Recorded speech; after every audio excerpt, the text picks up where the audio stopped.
starts the Southern Maryland Guitar Guru Show, featuring Dan Harsha and Dan Allman. This week's show, we're highlighting the latest in music, life, and culture. Things with different eyes. Yo, yo, yo, this is Dan Harsha, and this is the Guitar Gurus, and with me always is... It's Dan Alban here. Oh yeah, and you're cranking once again on the Ollie's Bar and Grill soundstage phone system, friend. How are you? I'm good, man. How are you? Oh man, it's been another week. It's Tuesday night in the studio, and it's a taping Tuesday, man. Yeah, it's the Taping Tuesday right here on the Guitar Guru Show. You in the studio and me at home, yeah. Right, man. We're social distancing still. Stay-at-home orders are still in place, and the show continues on like this, man. I can't wait to get back to normal at some point, man. Me either, man. I dig being home, like when the show ends, when the night's over and I'm already home. It is kind of nice, but at the same time, I don't like it. I get it, yeah. Like I said, it was fun in the beginning, you know, a couple different, change up the routine, but now it's just like, all right, it's time to make a change, I think. Yeah, man, I'm really missing the chair, man. I'm missing the chair. Yeah, man, hanging being out in there and doing our thing, and you know what we do. Right, man, and making some upgrades to the studio while you're gone, so when you come back, it'll even be cooler, and some other different things planning to come into fruition. So that's gonna be really cool. Yeah, we're always innovating here. We're trying to keep ourselves going. Right, and to keep myself going, man, I'm feeling a little parched, man. You thirsty? I will be here shortly. All right, well, I think I'm going to partake real quick. So check this out. I'm going to pop an Ollie for you, man. Nice. Oh, wow. Listen to that beautiful sound. Tastes so good, man. Tastes so good. Yeah. I'll be joining you here in a little bit with that. Yeah, man. So, man, it's been a crazy week. Really sad news in the music community. It's the elephant in the room, and I want to talk about it. That's the passing of local music legend Frankie Clarke of Frankie and the Actions, man. Do you believe that, Alban? That was a shock. It was a complete and total shock. We'll get into that later, but I don't think anybody saw that one coming, man. Nah, it's definitely, man, when I first saw the post, it was surreal. I didn't believe it at first. I thought Frankie was posting that his dad passed. You know what I mean? And I was like, I'm doing math, and then when I finally reality sunk in, I was just like, oh no. But yeah, the show's dedicated tonight to Frankie. We're going to have John Luskey on later in the show to talk all things Frankie, but we'll get to that in just a moment, all right? But I just wanted to say, man, what a bummed out week it's been because of that. Yeah, it really has, man. But before we get into that, let's talk about last week's show. Big shout out, Route 4 Band coming on, talking, hanging out with us in a really relaxed environment. Those guys were just having fun and very candid, man. Very candid answers, and I really can't wait for everything to get back going so we can see what's up with them, man. Oh, yeah, absolutely. I mean, they have no intentions of, giving up or stopping. They're going to keep on going. They're not going anywhere. Yeah, so shout out to Tyler, Alex, and Billy, man. That was really cool of you guys coming on, spending almost an hour with us for some real cool conversation, man, and we really got to know your band more. So it's even cool. Yeah. The audience knows your band now, so it's really cool. That's right. Yeah, and then of course, we had Higgins and Sean on. They did their thing last week, so episode 71 was awesome. Shout out to all those fellows. But episode 72 this week is in memory of Frankie Clarke. Of course, in a couple minutes, we're just going to dial up the Ollie's Bar and Grill soundstage phone system. We're going to get David Higgins on from the Southern Maryland Chronicle for Higgy on the Beat. Higgy on the Beat, we're going to touch on the Frankie a little bit. Then he's going to go through his normal progression of things. And that'll be Higgy on the Beat this week. Pretty cool how he's going to put that together. Then we'll chit-chat a little bit and get Sean Kirkpatrick on the phone. What do you think about that? Yeah, I'm looking forward to it. A little bit of normalcy, like we try to do every week. and it's going to be a good time. Right. And then after that, then that's where we're really going to get into starting to talk about Frankie Clarke, Frankie in the Actions. We'll have John Luskey on, like I said earlier. He's our featured guest this week to reflect on Frankie's life, because we met Frankie through the show last year. So we don't know the history we don't have the history that some other people do. So we're going to have John on this week, and then we're going to have Mike Mead on next week, all reflecting on Frankie. So I think that's going to be kind of cool. Yeah, that'll be a couple of nice conversations just to hear the influence of other people and their stories about what he meant to them, and I'm looking forward to talking about that. Yeah, we're going to celebrate his life. Yeah. And that's how we'll play it on our show. The memory of Frankie, celebrating his life, hearing it from two other big local musical guys, that ran with Frankie. So it's going to be kind of really cool to hear them tell their stories. So I'm sure we're going to get some stuff that you normally wouldn't get, so that's kind of cool. Yeah. Sweet. And that's going to be episode 72 this week, in memory of Frankie. So what do you think about that, man? Yeah, it's you never really want to have an episode like this, but at the same time, you should, because you can't forget about that. We need to reflect on that and get some other people's perspective on it, and it's going to be really nice. We're gonna do our best to pay a little tribute here. Yeah, and just. I'm still kind of broke up about it, man. 'Cause I was looking forward to see what they were going to do this year. They had plans. It was really, it just sucks, man. I'm not going to. Yeah, he was starting to have a renaissance of sorts. He was coming back out and putting big shows together and really getting the ball rolling and doing a lot of great things in the last year, which was exciting. And we're very fortunate to have the interview that we had with him last year. I think it was probably the most extensive interview that he's done in a long time. Yeah. And probably even the last extensive interview he's really ever done. I would say so, yeah. So if you guys get a chance, you want to go back and listen to that, we'll post that up for you here. Yeah, Sean shared soon. it. Sean shared it, so I'll go on that share and share it to the timeline at some point tonight.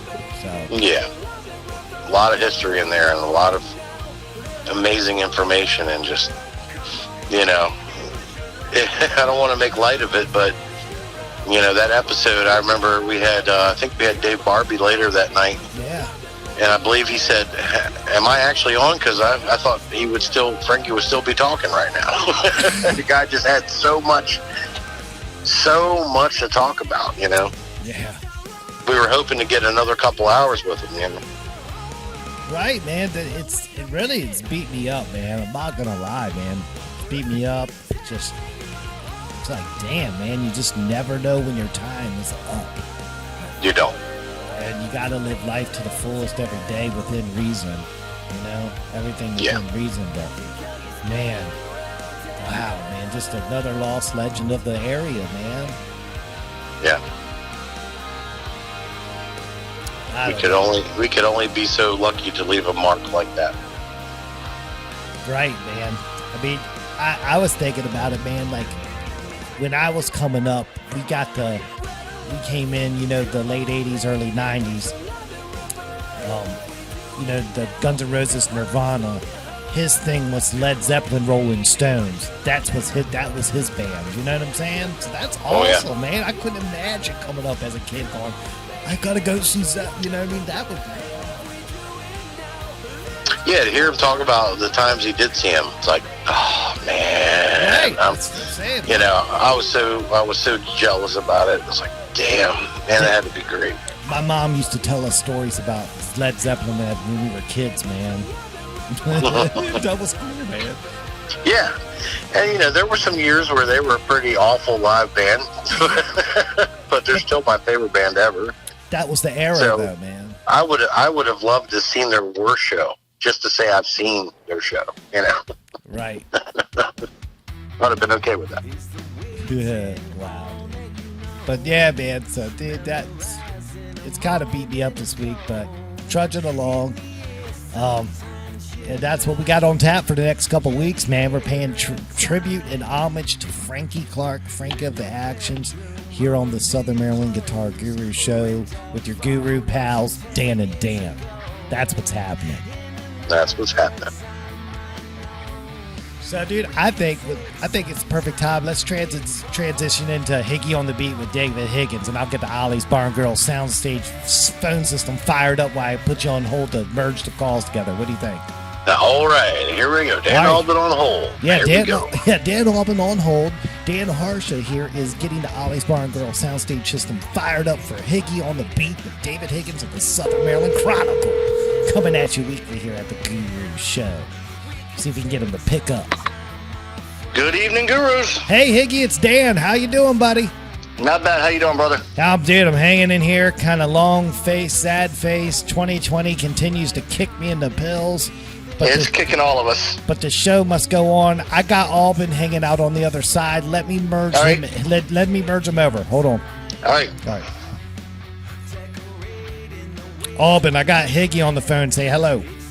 Yeah, David Higgins, how are you, sir? Not bad, Mr. Albin. How you doing? All right, man. Doing great, man. It's always good to hear your voice every week. Love hearing it, man. You're here. We're ready to talk music. You're doing a hell of a job with the Chronicle, man. So thank you for everything you do, man. Yeah, man. The Chronicle is the beast of the newspaper of Southern Maryland. Everybody needs to go check it out if you haven't already. Yes, come check me out. Yes, SouthernMarylandChronicle.com. What's that? I said SouthernMarylandChronicle.com. Yes.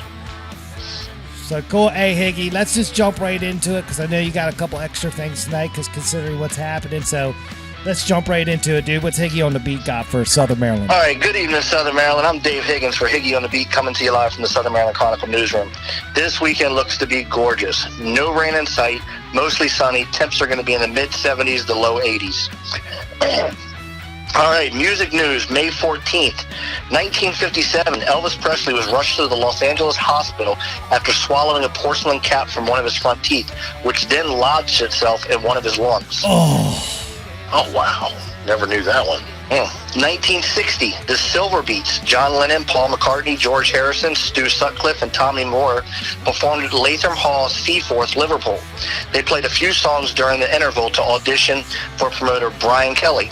Also appearing were Cliff Roberts and the Rockers, the Deltones, and King Size Taylor and the Dominoes. This is the only occasion in which the group uses the name Silver Beats, quickly changing it back to Silver Beatles. Wow, dude, that's crazy. 1966. Oh, yeah, that is pretty cool. I never even knew. I love the Beatles, love all their stuff. I never put all that together before. Yeah, isn't that great? 1976, 33-year-old Keith Reef, former lead singer of the Yardbirds, was electrocuted while tuning his guitar, which was not properly earthed. For those of you who don't know what properly earthing means, a properly done earthing means that discharged electricity for something like a faulty wire will be transferred directly to the ground. If the earthing isn't done correctly, then any electricity left in where it accidentally discharged, it would pass through whoever comes in contact with it and electrocute it. Oh. So, the accident happened in his West London home, where he was found by his 8-year-old son still holding the plugged-in electric guitar. The Yardbirds had hits For Your Love, Heart Full of Soul, and Shapes of Things. 1988, Led Zeppelin reunited with Atlantic Records' 40th anniversary party at Madison Square Gardens in New York, appearing with Jason Bonham, the son of John Bonham, on drums. Other acts included Foreigner, Crosby, Stills and Nash, Genesis, Emerson, Lake and Palmer, Wilson Pickett, and Ben E. King. Was that supposed to be 2008? No, that's 1988. 1988. That concert I had on VHS when it came out, it made a mark on me that stayed with me for the rest of my life. No shit. Okay. I was 13 when that came out, and it just changed everything for me. That's a nice lineup they had. To see that and Zeppelin coming back together for that. They've only done it 3 times since they broke up. That was one of them. Amazing, dude. Wow. I later got to meet Jason Bonham, which was really cool. Cool. But that concert sticks out in my mind so much. I'm glad you brought that up. Yeah. 1988. American singer and actor Frank Sinatra died at Cedars-Sinai Medical Center in Los Angeles at 82 years old after suffering a heart attack. Sinatra had his first hit in 1940, working in the swing era with Harry James and Tommy Dorsey, won an Academy Award for Best Supporting Actor for his performance in the 53 film From Here to Eternity. He went on to score over 25 top 40 singles, including the 1966 #1 Strangers in the Night. His 1969 single, My Way, re-entered the UK charts 8 times and spent a total of 165 weeks on the UK chart. And in 2015, blues singer, songwriter, and guitarist B.B. King died in his sleep at 89 from a series of small strokes caused by type 2 diabetes. He is widely regarded as one of the most influential blues guitarists of all time. Rolling Stone magazine placed him only behind Jimi Hendrix and Duane Allman in its list of 100 greatest guitarists of all time. I remember when I first started learning to play guitar, the couple people that I was hanging out with told me to, if I ever could find videos or some lessons that included B.B. King stuff, to use it 100%. Yeah. It'll make you a better guitarist. That was great advice. So, okay, born on this day, 1928, American R&B singer Dub Jones, best known as the bass vocalist for the Coasters, Yakety Yak and Charlie Brown, and was also a member of the Cadets. He sang lead vocals on the Tramps cover version of Zing, Went Strings to My Heart. Jones died on January 16, 2000. 1932, American record producer Bob Johnston, who produced a string of notable and highly influential albums, including Bob Dylan, Highway 61 Revisited, Blonde on Blonde, John Wesley Harding, Nashville Skyline, Self-Portrait, New Morning, as well as Simon & Garfunkel, Sounds of Silence, Leonard Cohen, Songs from a Rome, and many others. Johnson died on August 14, 2015 at 83. 1936, American singer-songwriter Bobby Darin. He recorded his first million-selling single, Splish Splash, in 58, followed by his hits Dream Lover, Mac the Knife, and Beyond the Sea. He became politically active and worked on RFK's Democratic presidential campaign. He was present on the night of June 4th, 5th, and 68 at the Ambassador Hotel at the time of Kennedy's assassination. In 73, after failing to take antibiotics to protect his heart before a dental visit, Darin developed an overwhelming systematic infection, sepsis, and died on December 20th, 1973 at 37. 1953, John Rutsey, Canadian drummer best known as co-founding member of Rush and performing on the band's debut album, Rutsey died in his sleep of an apparent heart attack related to complications from diabetes on May 11, 2008. And in 1962, C.C. DeVille, lead guitarist for the American rock band Poison, who scored the 1988 U.S. #1 and 89 UK #13, Every Rose Has Its Thorn, and has sold over 45 million records worldwide. Yeah. We have one Southern Maryland musician celebrating a birthday this week that I know of, Alex Ettinger from Route 4 Band, and his birthday is May 14th. Yeah, Alex, happy birthday. May 14th, yeah. As always, guys, if you have a birthday, if you're not my friend or a friend of the Gurus, individually, we don't know about your birthdays, go ahead and message them to us so we can make sure that everybody gets a proper shout-out each week. Right. That's right. If you want the spotlight, just let us know. Yep. We'll give it I'll to put you in the spotlight. That's what we're here to do. Right. All right, so now some Southern Maryland music news. As a lot of people have heard, this past week, Southern Maryland music iconic person, educator, Frankie Clarke passed away. Right. I've only known Frankie for a little bit more than 2 years. Honestly, never met him in person, but had many communications with him. I was getting information from him about Southern Maryland music history because I was planning on doing a really big article on it. And then also, while I was doing the paper, he would help me with sometimes, correcting some grammatical errors or helping me in coming up with better headlines. So he, at times when this paper was still small, he had his little footprint on it, and helping me trying to make it better. I know for many other people, he's affected their lives in many other ways.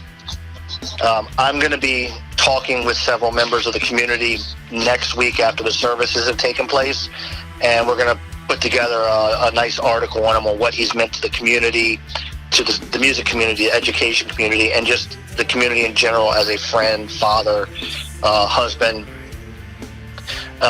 I know you guys are going to be talking some stuff about him tonight with some other people.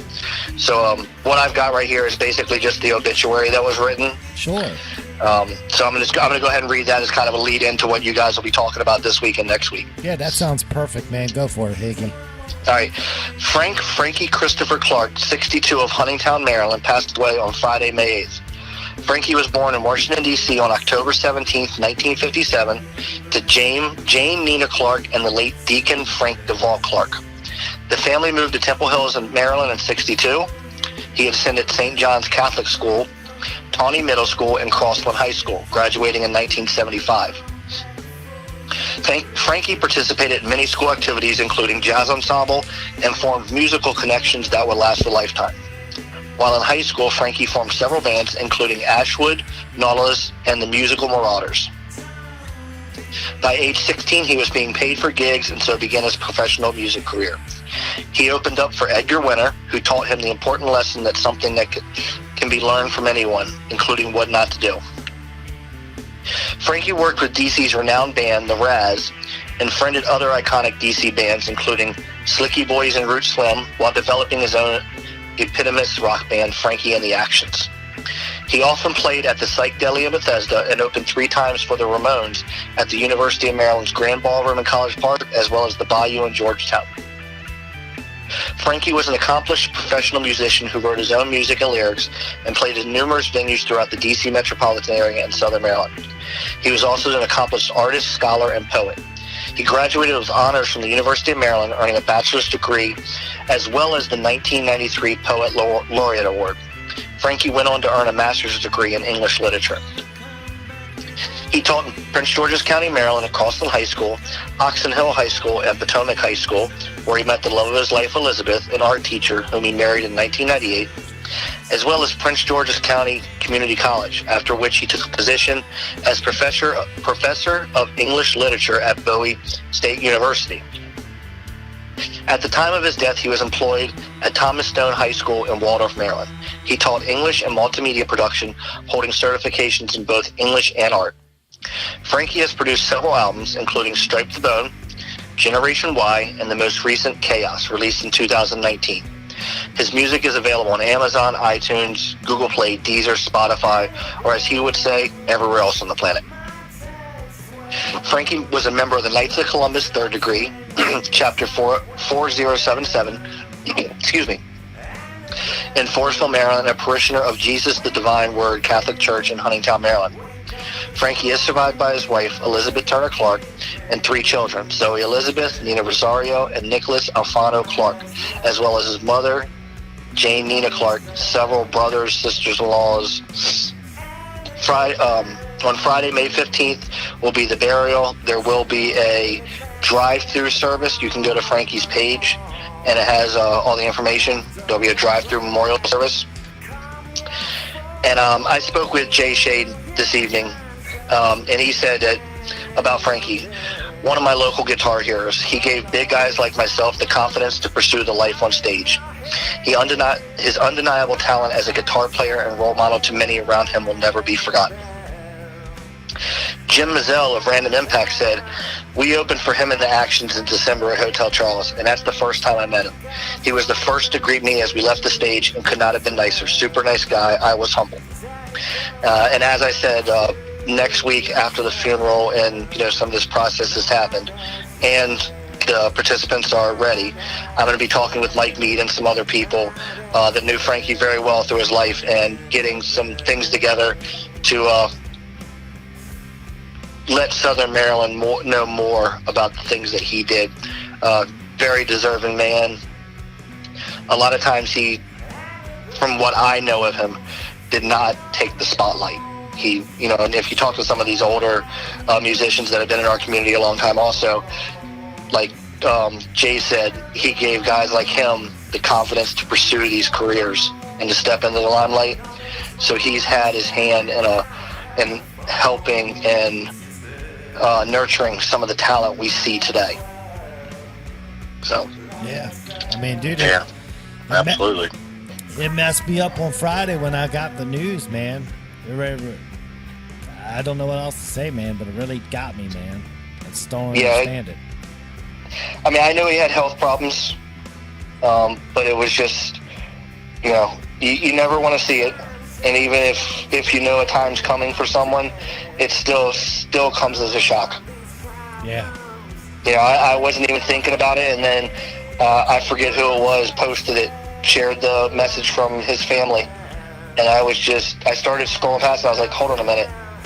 And then I was just in utter shock. Hey, he's been through a lot, and particularly in the past year, health-wise, and he walked through the fire and came out of it. Right. And then to see this happen just like that was, it's shocking. Absolutely right. So that's what I got for you guys this week. As always, follow the Chronicle on Facebook at facebook.com/SOMD Chronicle. Check out Higgy on the Beat at facebook.com/Higgy on the Beat, or go to southernmarylandchronicle.com for all your local, state, regional news, weather, and sports. Hell yeah, Higgy, man. That was an awesome job this week, man. Really appreciated it, man. Yeah. Good stuff. Yeah. Next week we'll continue on and we'll talk over the weekend and we'll get it all worked out, man. But that's real cool. All right, you guys have a great show, and I will talk to you later. All right, Higgy, man. From the Gurus, we say peace. Peace. Be good, brother. You too. All right, see ya. There he goes, man. Higgy on the beat. Kick-ass segment, man. Higgy delivered this week when we needed him too. Yeah, a lot of well-said words there. Yeah, I mean, David Higgins, good job, buddy. All right, mate. And that was a well put together little deal, and appreciate that information. And I'm just in shock on it, man. I mean, it really is. It's all, like he said, it's always even if you know something, it's still a shock when it happens. And there was a little bit of a tidbit of information there. A lot of people probably did not know that, that Frankie had helped David get, with the Chronicle in the early days, helping him find his way and helping him with, taking care of some articles and some grammatical things and just being supportive. Yeah, that was real cool. I had no clue about that. That was awesome. Nobody knew that because the guy did things without looking for the recognition of it. And that's a testament of a good person. Yeah, man. I just reflected back on our interview with him. I listened back to it over the weekend, and I was like, wow, man, this guy hung out with Gatton. Just what? Yeah. It's like, dude, are you serious? And it's just like, man, dude, just another guy taken too soon, man. It's not right. No, it's not. Dude, he had he was on PRS real early. He had that famous white one he called Casper, That was cool. Uh-huh. So, I mean, like, what are you gonna do, man? What are you gonna do, man? This shit getting older sucks, man. No doubt about that, man. You just do what you can while you can, and that's what he did. Yeah, I mean, dude. Everybody, man, I can't wait to get cranking and writing some music again, man, because that's what Frankie would want. So you just gotta make the most of the time you have. Yep, you really do, man. That's what we're all reminded of. Just make the most of your time, because we only get to go around once. What do you want to do with it? Right. So, wow, man. Whew. Heavy show tonight, man. Real heavy show tonight. Yeah, absolutely. I like how back in the day, he was by age 16, he was getting paid for gigs. Yeah, that's pretty incredible. That's pretty cool. But that just shows you a different time in music too.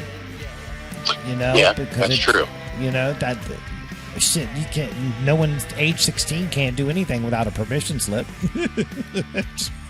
No, you really can't. I mean, right. So just think about that. And I'm not discrediting the modern world and the state of things, but the music back then was so much richer. It was so much more meaningful, and it was, you know, there was artists who fucking crafted their work and they played.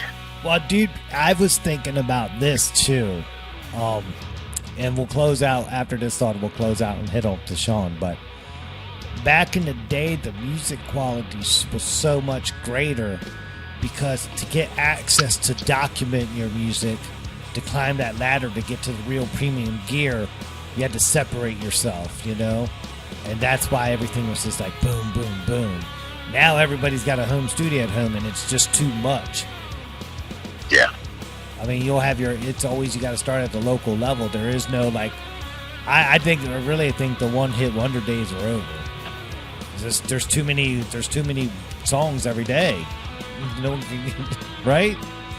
Right. I don't know. I agree. I think those days are over. It's like you got to put a bunch of songs out, get a catalog, start tour. You got those. It's like the long road, and that's the only road. It is the long road. I mean, you can always write something that catches fire. I mean, that's always a possibility. But like I said, you better buy lotto tickets at every stop because you got a better chance on those. I'm not being mean. It's just there's songs coming out every minute, dude. Yeah. All over the world. We're being inundated at a high rate that we've never seen before. And we're losing the quality with that. Well, there's quality out there, but it's like those Nintendo emulators where you have every Nintendo game on there. Like, you'll spend 20 minutes you'll argue with yourself what game you're going to play. Yeah. You know, it's like too much. So, I mean, I just write music I write music because I just want to write something that I believe in. And then I put it out there. If people like it, great. If not, oh well, no problem. You know what I'm saying? But, I mean, the idea of making money on it, man, just seems so far-fetched now. Seeing all the different guys out there trying their butt off, you know? Yeah. You don't do it for that. You do it for the love of the art. Right. And if you're not doing it for that, then you might want to think about why you're doing it. Right. Just now Corona came, that changed everything. So what is everybody just going to like virtual? We're going to check out streams of bands playing since we can't see anybody play? Yeah, and this is an unpopular opinion, but I'm going to tell everybody this right now. That's going to get boring real quick. Right, but that's what I'm saying. I'm sorry, I said it. It's going to get boring real quick. Well, that's to not have the whole experience of going out and seeing, people do their thing, but watching them do it online, it's going to get, it's not going to sustain. That's my opinion. Y'all can tell me I'm wrong, and you can tell me I'm a jerk, or whatever. But I can tell you that's what's going to happen. Well, your sound quality better be like superb. It has to be, and you really have to bring something. It's just like any other thing. You have to be innovative, and you have to bring something to the table that sets you apart with it. If you're just putting stuff out every week like that, it's gonna get stale, unfortunately. And I appreciate people trying, but you have to set yourself apart, and you have to be innovative. You have to be creative. I don't want to dig myself into a huge hole here, but if a year from now people are just still live streaming constantly and we can't go see shows, I mean, come on, we're gonna take up, carpentry. We're gonna find other things to keep us busy. We need to be out. We need to be social. We need to find things that put us together. How much can we really watch? Okay, yeah, I said it. I mean, that's a fair. That's a fair point. I mean, it'll be everybody has a stream at one point. So there'll be so many, and you'll argue with yourself of which one you're going to watch. Yeah, so be fighting over that, this one. Oh, I'm watching this stream. No thanks. That's what I said. I don't, like I said, this whole Corona thing's changed everything, and I just don't know what's gonna happen. So I'm just gonna start writing music like I've always done, just for myself. Well, there you go. Right. And then when it's done, I'll put it out. That's the artistic part of it. You're going to create what comes out of you, and that's great. That's what people should be doing. Right, and I'll put it out there, and it is what it is. If you like it, you like it. You don't, you don't. That's what makes music awesome in my book. Yeah. I don't know, dude. It just sucks, man. I'm just rambling tonight. Just. Yeah, that's what we're doing. You know, we're starting to feel the strain here, so we're we're trying to be relevant to the times and trying to see what's on our minds. Everybody's stretched out, man. Well, I mean, I think that's the charm of our show, because everybody's been reaching out to me going, hey, y'all should be doing like the streaming so we can see y'all do the show. I'm like, I want people to have this on in the background chilling while you're doing other things. Yeah, nobody needs to watch us talk. Right, that's what I'm saying. I mean, I'm like, nah, dude, it's cool. I get it. It'd be to do a special every once in a while like that would be kind of cool. But, yeah, we could do that, sure. Right, but not every week, because then people be like, I got to stream it to my TV and watch it on my TV. I'm like, nah, just play it in the background. Have your instrument, strum some chords, listen to the show. You know, that's my thought.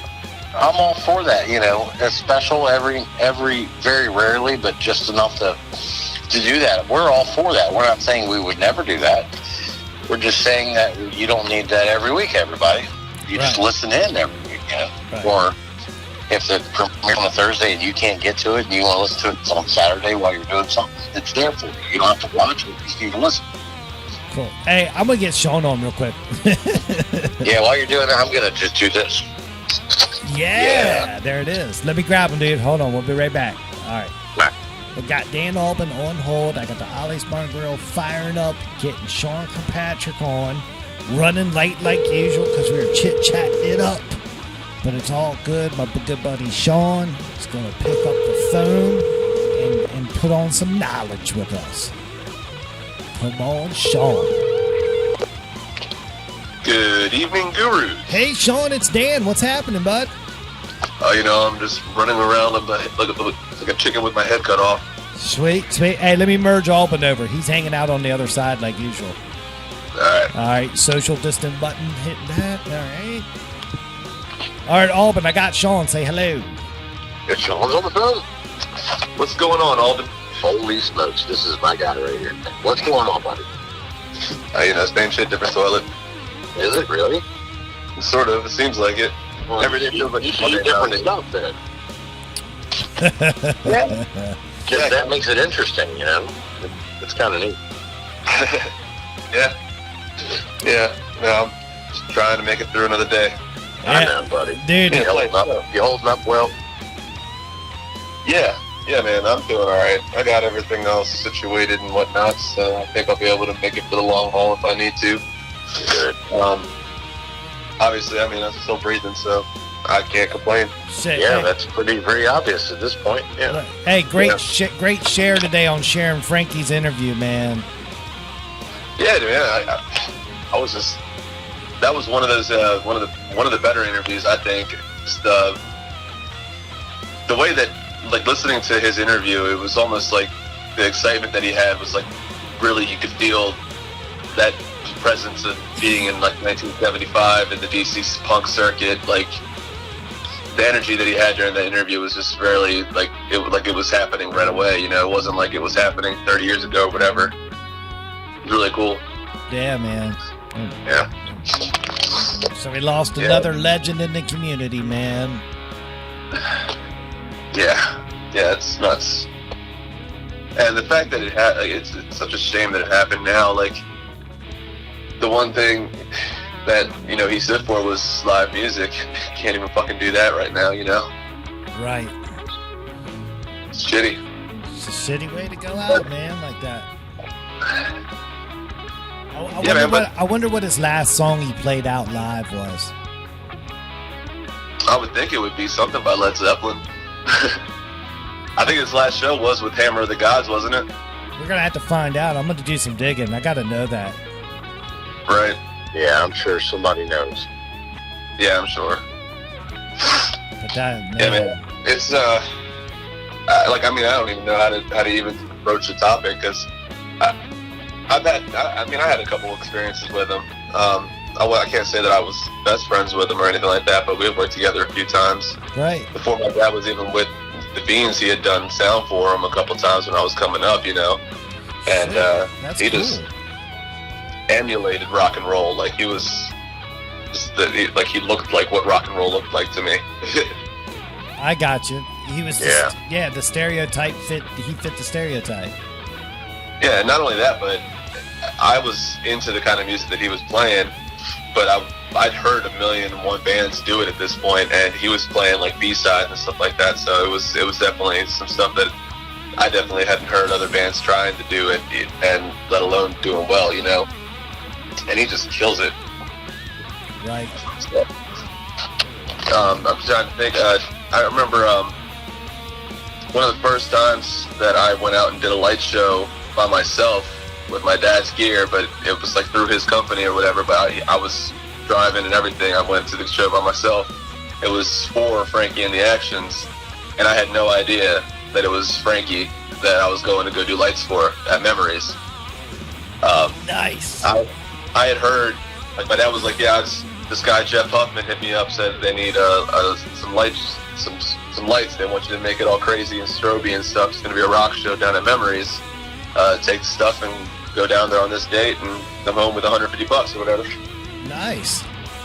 And so I was probably like 19 at the time, maybe no, not even that, but like 18, barely. You know, I was coming in through the back door and kind of not saying nothing about my age at that point.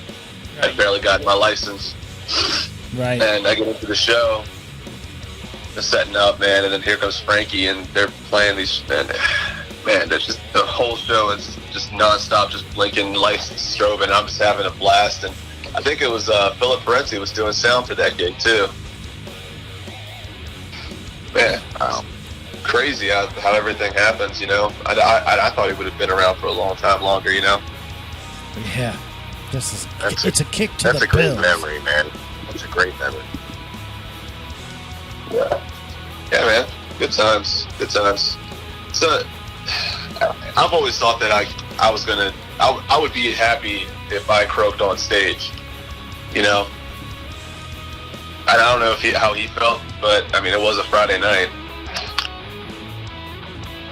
At least when I got the news, anyway. But when I saw it, I don't know if it was a Friday night when it actually happened, but I think it was in the morning, dude. probably. Yeah. It the corona, man, and heart attack, and just, it sucks, man. Yeah, it does. But like I said, I mean, anybody who wants to hear it, dude, he was in such a good mood on that interview. Yeah. I couldn't help but share it. I took a bunch of notes and stuff. And it was. Well, tell me your best. Tell me a couple favorite spots. Well, I thought it was really funny when he was talking about how when the first music store he went to when he first got his first guitar was in Oxon Hill. Yeah. And where he met Danny Gatton. Yep. And Danny Gatton. Well, he went to Danny and said that he couldn't get his Gibson SG to stay in tune. And then he comes back like an hour later, and they're all laughing at him because they had to take his Bigsby off. Yeah, I remember. And then they went and came back later on, and they all sat down and jammed together. And then next thing you know, Danny Gatton is like this famous guitar player, and Frankie's just kind of like, "Hey, this looks like Danny, huh?" But that was one of the cool things. But I think my favorite thing that he talked about, which really kind of hit close to home for me, was when he was talking. I think the guy's name was Gil Southworth. Yeah, Gil. Was, the owner of the guitar store, and his girlfriend at the time was apparently like neighbors with the dude. So he ended up going over there and playing a '59 Les Paul, which was worth like $60,000 then, like $250,000 now. Yeah. Ended up going to, like, that guitar went to Japan the next day, and so he ended up playing those like Gibson and stuff like that for a while. But then Gil introduces him to Paul, and he finds that pearl white PRS that he's played for 25 years, you know. Casper. Called lovingly called Casper. And yeah, I mean, that's just crazy. You go from like this international company to a local, you know, supporting local businesses and whatnot. Yeah. That locally made guitar that was pretty much made in a basement in Annapolis ended up sticking with him for 25 years, and he said he was going to get buried with it. It's just nuts. Man, I hope that happens, man. I mean, he said it. Yeah, hell yeah. We fucked up if they don't do it. Right. Wow, dude. No. Well, shit, man, Sean. Dude, that was a home run of a segment, dude. Given the situation, appreciate you sharing that again, taking notes, really bringing your A game this week. I know Mr. Clarke's very happy to hear what you had to say, man. That was cool. I hope so. I really do. I hope everybody else is too. I also took a notes if you wanted to hear his best show, worst show. Yeah, why not? Remember that? Hey, it's rock and roll. Give me an encore, dude. So he said his best show was at the Grand Ballroom in D.C. opening up for the Ramones, and during that time, WHFS had hit one of his songs actually on like regular rotation on the radio, and the Ramones gave him full access to their PA and like their sound guy, like all the monitors and everything like that. Right. Which is really cool for me because when I was in middle school, Ramones was my favorite band. Even before middle school, like everybody else was listening to like modern pop and stuff like that. I was that weird kid that was walking around the hallways with the Ramones t-shirt, and everyone was like, "What the hell is that?" Right? But it's cool to find out, you know, that they were actually pretty cool guys, you know, and able to help out with the local musicians as well. Right. And Frankie's worst gig, and this one actually kind of got me worried for a second. And he said, without no question whatsoever, this was his worst gig.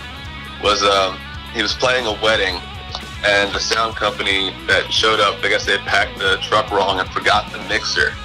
Right. So, old boy Jeff Huffman wired up the vocal mics straight to the powered speakers, and the crowd was none the wiser.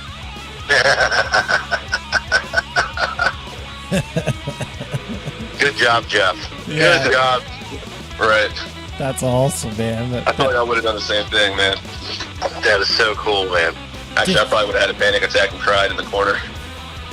Yeah. Talk about having some strong ass vocal skills to pull that off, because you have no conditioning. Oh yeah, no conditioning, and they probably had, you know, the big ass Frankie Clarke wall of Marshalls behind them at the same time. Right, dude. Wow. So fuck. And It could have been a feedback nightmare. Could have been. Right. Could have been. Apparently, it worked out great though. Yeah. I just want to know what that sound company is called so I can not hire them. They're probably long gone by now. Yeah, just some shit like that. They didn't make it. Maybe. I don't know. I've seen some of these sound companies out there. You'll be like, how are you still doing this? Sure?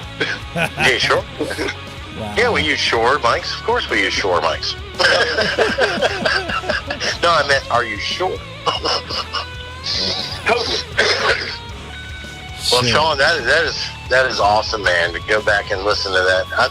I think that was probably the most extensive interview that he had given in recent times. And, you know, we were fortunate enough that he shared it with us, and I'm glad that you took some things away from that interview, and, you know, and you've had your own experiences, and we appreciate you sharing those with everybody. And it's just, you know, this is what happens, man. We share experiences, and we share the influence of somebody like that left something behind. I mean, he said he was talking all about his inspirations, but I don't think he realized how much of an inspiration he was to so many other Southern Maryland musicians out here. Well said. Yep. Amen to that. God. Well said. All right, Sean. Dude, kick-ass segment. We are doing another memorial show next week for Frankie, so we can touch on other things next week in your spot. What do you think? Sounds good, man. Sounds great. All right, man. Dude, Sean, thanks again, dude. You've been a trooper through all this. I hope your band. Have you talked to your band, dude? Have y'all getting together? Anything? Yeah. Actually, we've been doing a lot of work. Like I said, I've been programming more light shows and synchronizing stuff like that. So when we come back, the visual aspect of our show is going to be a whole nother level up. Well, at least you're getting to play your instrument then. That's cool. Yeah, a little bit. I haven't done much playing, actually. I've just been doing background work for the most part. But another thing, too, is that once the stay-at-home order is lifted, we're going to get back to work on doing live streams from the Jetty. And we found another program that you can download for iPhones or Apple devices. I don't have it in front of me right now. I can't remember what it's called exactly, but I'll let everybody know next time. But it allows you to connect multiple phones together and use them as cameras on one phone, so that you can have like multiple angles on a single stream. That's it. That's awesome. That's cool. Right. And then, doing that on top of running all the audio straight into the stream as well is try to do a really high quality production. And then once we get that all locked down, then we'll try and bring other bands in there and let everybody entertain the Jetty fan base, Gotcha. Oh, I like that. It's a great idea. Yeah, I got excited. It's all good. I think if we can't go out and play a show in the open or in a crowd or whatever, then we need to start looking into these live streams a little bit more and doing them well. Because doing a live stream from your personal page or from your band page, which would have 2,000 likes or 3,000 likes or even 5,000 likes on the upper end, is nothing in comparison to doing it off of a venue's or restaurant's page, which, like, the Jetty has 38,000 likes. Right. There's actually potential to get some decent tip money, if nothing else, And there you go. And the sound quality's got to play. be there, though. The sound quality's got to be up to snuff. Oh yeah, especially if you're gonna be hosting off of a venue's page, which is why we're handling all of the production stuff. Cool. Well, we'll definitely have to talk about that scenario and some shows coming up, though, for sure. Yeah, we're still waiting to hear what the situation's going to be. Like I said, we did that before, and then they shut us down. So hopefully they don't shut us down when they open back up again. Whatever gradual process they come up with. Gotcha. All right, dude. Well, we'll catch you next week, man. Thanks for everything this week. Okay. Not a problem. Thank you guys. Y'all have a good night. Be All good, right. brother. All right, Sean. From the Gurus, we say peace. Take it easy. Later. There he goes, man. Sean in 60 seconds. What's up, Albin? How are you, man? Man, I'm good, man. I was just sitting back listening to hear, Sean's experiences and his stories, and it was very nice to him to share that. And, who knew? I bet you everybody's got a story. Yep. It's good to hear them. So, inspirational. It's very inspirational. Gotcha. And if that's the legacy you can leave behind is inspiring others, then you've done well. That's for sure, man. That's for sure, dude. Wow, what a first part of the show, dude. We clocked in right at almost 54 minutes. Wow, we're 9 minutes over. Yeah, man. But it was all worth it, dude. Everybody got to say what they had to say. So Absolutely, man. Absolutely. So that was real cool. I think right now we're going to take a break, reset, come back. We're going to get John Luskey on the phone, reflect on more of Frankie Clarke. The show's dedicated tonight to him in memory of Frankie Clarke, episode 72. Yep. And, the emotions have been all over the place already. I'm sure they're going to fly all over the place with Luskey. He's a great storyteller. And I'm sure we got a bunch of good information coming our way, and we're doing this in Frankie's honor. We're not here to belittle him at all, or we're just here to honor his legacy on the community. And I think that's got to be stressed to the most. Yeah, that's all we're doing here. So cool. All right, dude. Well, dude, it's Guitar Gurus with Dan and Dan. We're Southern Maryland's #1 choice for music talk radio. We'll be right back after these words. Yo, yo, yo, Albin, let's talk construction. All right, Mr. Harsha, what's up? Our good friends at Allied Renovations can offer the best value when it comes to replacing your home's exterior, whether it be your roof or facade. Did you know that? How does he do it? Streamlined operations. Jesse and his team have been part of the roofing community since 2015. Did you know that? Really? Yeah, Jesse has some of the deepest roots in our community. Did you know that? Why does that matter? Because you don't have to worry about the here today, gone tomorrow contractor schemes that are out there. Well, you know he's going to be around. That's some great stability. Yes, it is. So if and when the time comes, your home needs help with its roof or facade, please don't forget to contact Jesse Wickline at Allied Renovations. That number is 301-399-7031. Once again, that number is 301-399-7031. They are waiting for your call. Tattoos last forever. They're a permanent statement about your personality and style. Do you want to spend the rest of your life with ink that looks like it's been done by some junior apprentice? Or do you want a custom tattoo from Christopher Lane Tattoos? Chris has over 10 years in the biz and uses the best ink and machines in the industry. Check out Christopher Lane Tattoo's Instagram feed today and you will just see for yourself that he does some of the finest work in the Southern Maryland area. Give him a follow today and you will just marvel over the attention to detail in his work. Christopher Lane Tattoos on Instagram is your start on a pathway to tattoo bliss. Book your appointment through Christopher Lane Tattoo's Instagram private messaging service for an exclusive bonus that only Guitar Guru listeners are eligible for. Follow Christopher Lane Tattoos on Instagram today. Yo, yo, yo, Albin, let's talk site maintenance solutions with Cooper Construction. Okay, great. Why are we outside? I wanted you to see how Cooper Construction's handling my site with the installation of my new septic tank system. Oh, I'm loving all this heavy equipment I'm seeing. You need this kind of equipment for this type of work. You say, do you? Yeah, man. Cooper Constructions offers complete site solutions for septic tanks and mounds, lot clearing up to 3 acres, and most importantly, stormwater management. Okay, let me get this straight. Cooper Construction offers site maintenance for lot clearing, septic systems, and stormwater management? You are correct. Does Cooper Construction have all the credentials needed for this type of work? Yes, they do, my friend. Cooper Construction has over 20 years experience in the construction world. How do we get a hold of them? That's easy. Just dial 301-683-7766 and ask for a site visit today. Again, that number is 301-683-7766. Give them a call. You can also reach them on the web at buildwithcooper.com. Cooper Construction. From site to site, they will treat you right. What's up, y'all? This is Sam Grow, and you're listening to the Southern Maryland Guitar Guru Show. The Southern Maryland Guitar Gurus, the only guys that would do a live broadcast from Dogbat. We see each other through different eyes. Oh yeah, it's the Guitar Gurus with Dan and Dan. We're back from break.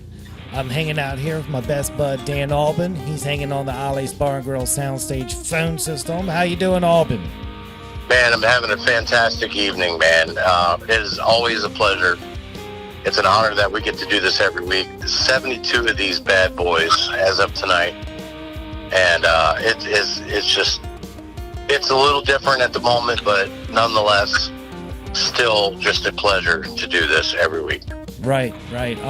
Well, before we get any further, I'm a little parched again, so I think I'm gonna pop an Ollie, man. What do you think? You thirsty? You go ahead and pop that. I'm going to join you here shortly because I popped one during the break. So I got a fresh one on deck already. You always do that. So let me pop this Ollie real quick, and I'm popping this one for Frankie. Yeah, you pop it. That's right. There's that sweet sound. I mean, yeah, I've been, since we've been doing this in this format with me at home, I've been popping a little more liberally, so to speak, I guess you could say. And I'm not always ready, like when we're in the studio together for queuing it up, in the microphone.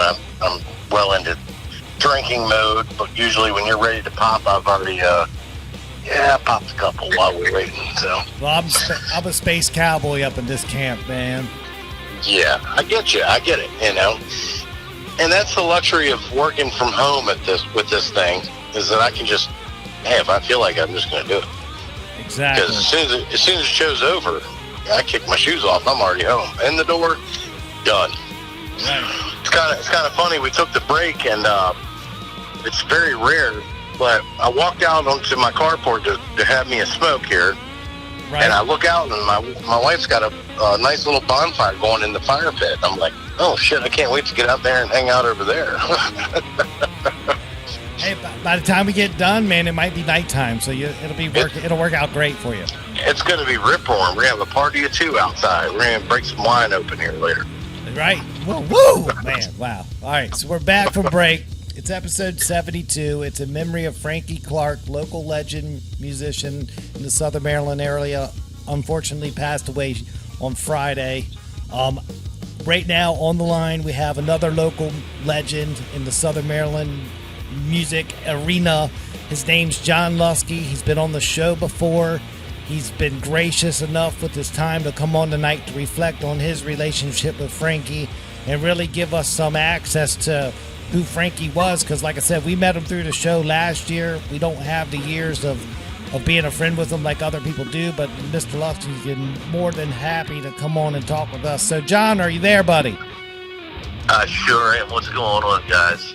Oh man, dude! But dude, thank you for one coming on the show. I know this is a really tough time for a lot of people in the area. And it's yeah, you lose a legend like that, and a friend, and I know his family, and I can't imagine what Liz and the kids are going through.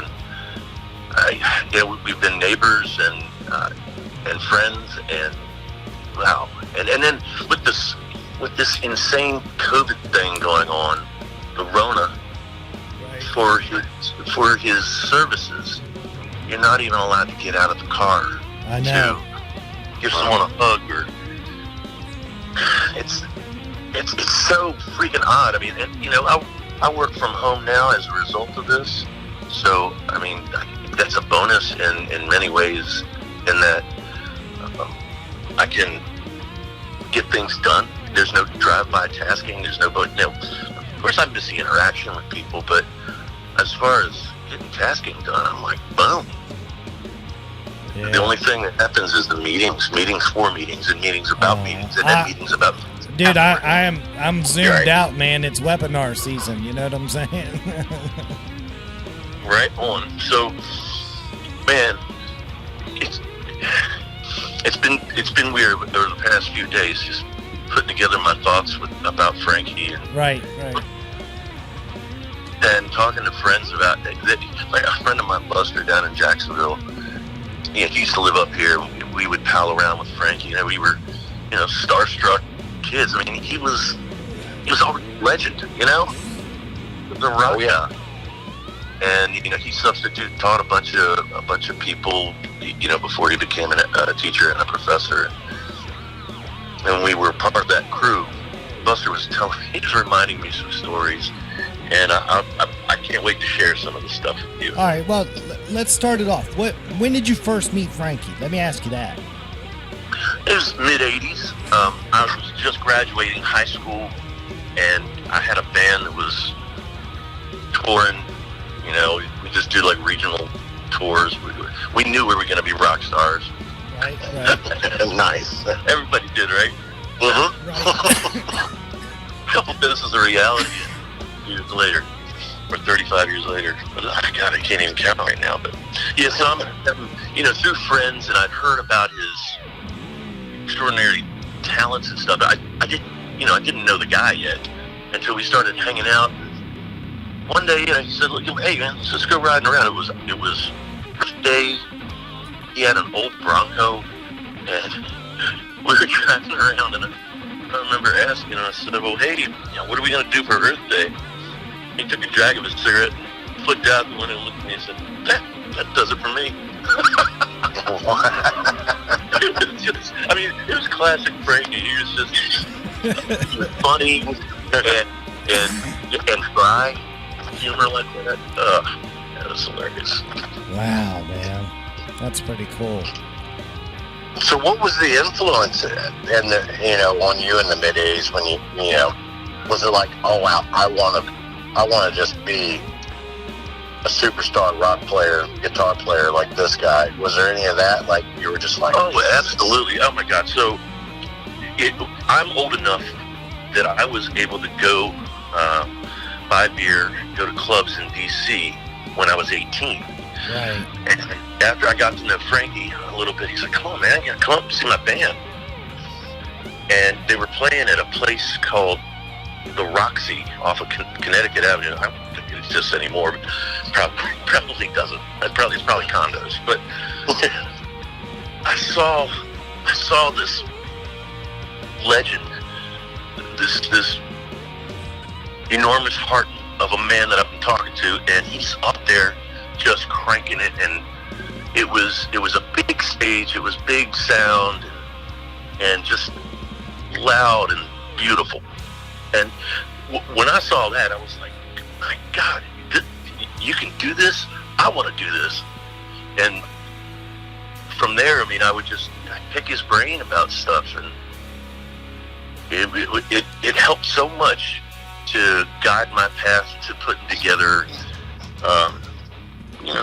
shows, and not just playing song after song and not looking up from your guitar or your mic, but entertaining. And he was so good at that. He would the motions he would do on stage. Now we're talking about the Frankie and the Actions before, like, the most recent iteration of it. Right. Before Frankie was the lead singer. Right. And they would do, man, I remember they did a song of his called $22. It's all I need to get me through is $22.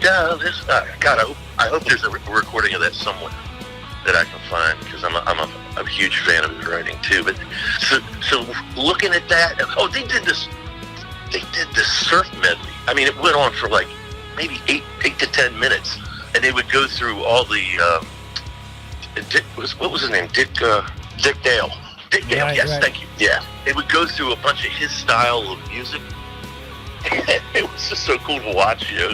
Frankie would rip all over it, and then they would, the drummer would do Wipeout, probably. Yeah, exactly. I think it was Dave Sanford was the drummer back then. Oh man. Anyway, just seeing him on that big stage, and he had opened up for the Ramones, and he was playing a PRS. I've never heard of a PRS. What's a PRS? That, when Frankie was playing some of Paul's prototypes back in the day, he got to meet Carlos Santana, who was also one of the first people to embrace PRS guitars. And he told me about a couple other people, but I feel like I can just call, hey Frankie, who else was? I can do that now. It's so weird. And what was really cool about the guy is, like, as I got to know him, I mean, he seemed to know everybody, and he was just exceedingly intelligent. I mean, not like a pseudo-academic kind of person. He was like book smart, but he also had common sense. If you know what I mean. There's a difference between book smart and common sense knowledge. Yeah. And he applied that kind of split intelligence so practically. It was like everything he did, like, even as a teacher, like, teaching me, not in school, but teaching me, and I'll get into some of this later about what he taught me with HTML and Photoshop and stuff. But he would take such a complicated subject and smooth it out for you and make it understandable. And with me, just getting out of high school, I had no real college behind me. I didn't end up going back to college. I was a little later, 25. But he knew what level of language to use speaking to me, and with anybody that you'd run into, to explain something, to simplify a complicated subject. And he just, I don't know, that gift, I think, people are just attracted to someone that's friendly and can speak at any level, any style, or any personality he could relate. He just had that thing. Right. Yeah. That charisma. Yeah, definitely. And you felt like you could ask him anything, and he was just there. There was never like, I can't approach you. No, he was very approachable. That You know what, Dan? That's exactly it. He even when I first met him, I think it was at our party, I just walked up and said, "Hey, man, hey, I really like your music." He says, "Oh, what's up, dude?" He started talking to me. I think also because he had been substitute teaching teenagers, and he knew how to speak to this level of geek back then. And I still don't know why he let a geek like me hang out with him. I mean, he was really, really generous with his time, and I think that's partly why people loved him. I mean, many other reasons, but I mean, and he's so generous with his knowledge too, and on like a huge gamut of subjects. I mean, not just music and guitar. I mean, but he was an incredible guitar player. He just, that's what threw me over the edge. Watching him play, he had this signature, like finger tap lick that after you get over the awe of, wow, that was incredible, then you realize, wait, anytime I hear that, that is signature Frankie. That's Frankie. Yeah. To stand out with so many influences that he had and still be influential on everyone else, to find that niche and that thing that was his, that's a hard thing to do. I never thought of it that way, but to carve out your own niche and then, and still have influence on people, but be influenced by others, his superstars in his head. That's a tough spot, dude. He did it, though. He did. God bless it, did he? I remember, after we became friends, we were, talking more on the phone, hanging out a little more. There's this place called The Hideaway in Clinton. Oh, yeah.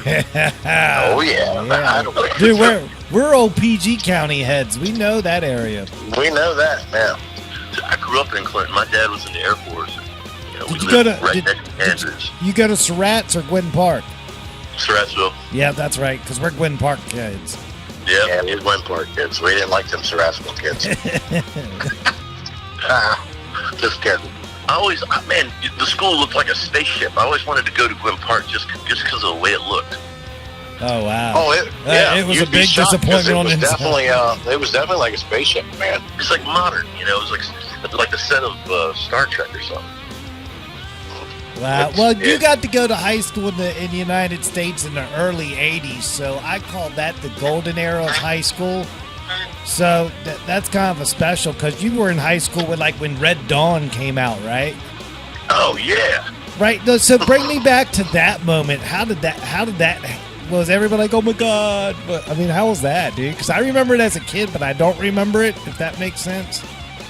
Yeah, what it did is, if you were hanging out with a group of people, it kind of solidified the camaraderie. Watching a movie like that and knowing that could happen to us, because, of course, the Cold War is still going, and Russia still got, or USSR back then, still had missiles pointed at us. It was a constant fear. But, knowing that Ronald Reagan was in power and was able to, just him being elected made Iran release all those hostages, just because they knew that he was going to come out with some bomb diggity and take care of them. Right. Well, that's what's funny, because they only held on to those hostages because they hated Carter so much. And the day after Carter got out of office, they released the hostages. It was exactly the day after. They were afraid of Ronald Reagan that bad. They were like, I don't know what this guy's going to do. January 21st, everyone's free. And I love the fact that Harsha asked you the question about Red Dawn, and you used the word camaraderie in your answer, being a Russian-derived term for comrade. Hold on, I got to pour me a drink with that statement. Wow. I'm sitting here going, he just said camaraderie. That is so Russian, it's not even funny. Comrade. Comrade.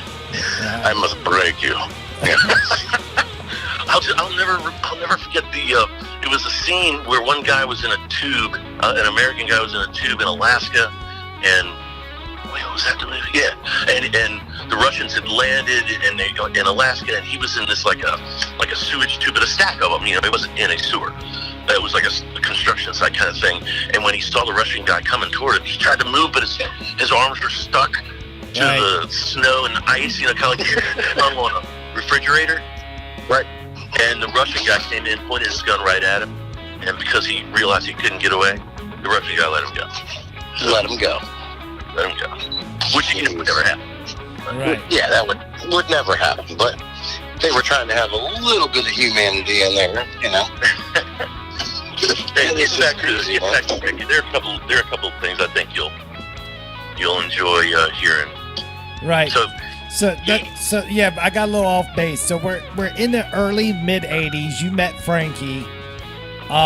There is no internet. There is no mobile phones. Did y'all like have a hangout spot where like, hey, at 4:00, meet me at the pizza place, or like, how did y'all do it back then? It was more bars, Sure. Well, those were back in the days when they would like pass out flyers and staple them to poles, and you knew who was playing where from that.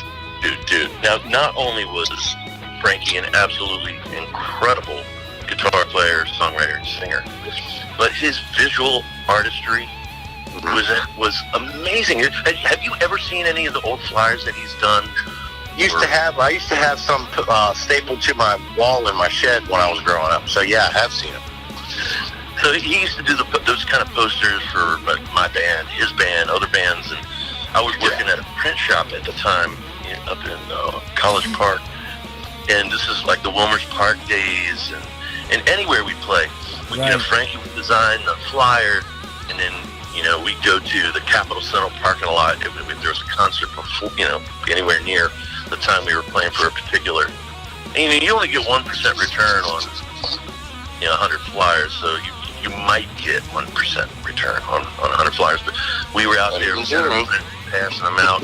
But it was all Frankie's artwork, and I actually, in February, I was talking to him, and a friend of ours, Dan Hughesman, he was the light guy from my band, and Dan is a collector.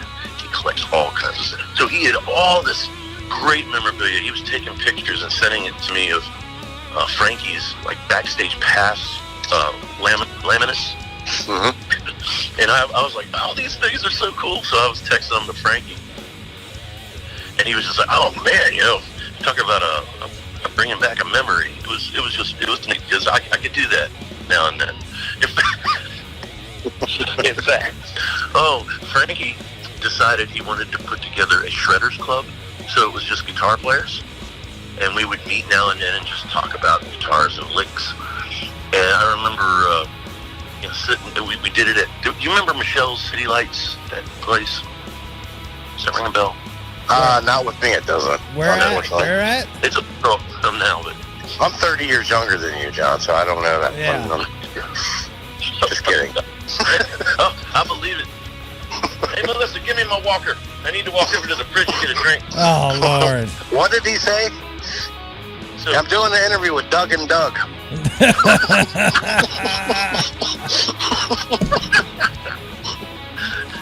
I don't remember that place. Where was that at? So it's near the Hangar Club in Camp Springs. Oh, that place I remember. So across the street from that, and just a little south, was this place called Michelle's, and it ended up becoming City Lights. We would meet there. So fast forward 25 years, 30 years, and I'm now an IT guy working, and I go into this part of the office where they have this enormous shredder. And next to the shredder is shredder oil, shredder grease. So, first thing I thought, Shredders Club, Frankie, shredder grease, what's better for your fingers? So I took a picture of it and sent it to him. I thought I would get like a nice conversation out of it, but he typed BAH exclamation point. That was it. I could hear him doing it. I could hear his voice. Right. But with his artwork and stuff, I remember having conversations with him like, hey man, why don't you do a cartoon? I mean, you're so creative with literature and the way you write. You're poetic, and you can draw. I mean, why not create a cartoon? And when I would say things like that, or like, why don't you do the artwork for books, novels, and things? And he always said, well, find me that gig. There you go. Yeah. Find me that gig. So he helped. Well, I can't say helped. He designed the artwork for my first solo record. This is after I was out of Nasty Habit. I was in a band called Midnight Special at the time, and I wanted to, I had a whole bunch of songs in the catalog. Just wanted to wean them down, put them out. This was my first solo one, but he's like, yeah, man, I'll do your artwork. So we picked out a bunch of pictures and said, and he designed the website for that record too. Now, that being said, he belonged while he was designing it. I mean, we spent hours in his studio just doing it. We would take little breaks and trade licks and play guitar a little bit, or he'd turn me on to some songs that he was working on, like writing, or old songs that inspired him, and just gear. Yeah, we just sitting there. It was like half being in a museum, half being in a tech house, because he was so smart. He knew how to work these programs like Photoshop and Quark, and the whole time he's working on my album art, he's teaching me, like, explain. So if you right click here, if you look down the control and scroll, it makes bigger, small.